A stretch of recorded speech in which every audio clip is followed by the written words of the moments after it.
சீர்காழி ஊராட்சி ஒன்றியத்தில் அரசு வீடு கட்டும் திட்டத்திற்கு வழங்கப்படும் இரும்பு கம்பிகள் துருப்பிடித்தும் மழையிலும் வெயிலிலும் வீணாகும் அவலம் ஏற்பட்டுள்ளது.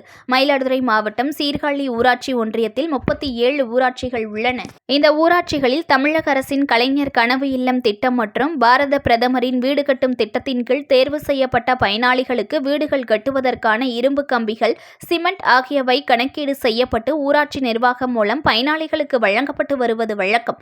இந்நிலையில் அரசு வீடு கட்டும் திட்டத்திற்காக பல டன் கணக்கில் இரும்பு கம்பிகள் சீர்காழி ஊராட்சி ஒன்றிய அலுவலக வளாகத்தில் திறந்த வெளியில் பாதுகாப்பற்ற முறையில் போடப்பட்டுள்ளது. மேலும் ஊராட்சி மன்ற அதிகாரிகளின் அலட்சிய போக்காலும் மழை வெயிலில் இருந்த இரும்பு கம்பிகள் பல மாதங்களாக கிடப்பதாலும் மண்ணோடு மண்ணாக இரும்பு கம்பிகள் துருப்பிடித்து வீணாகி வருகிறது.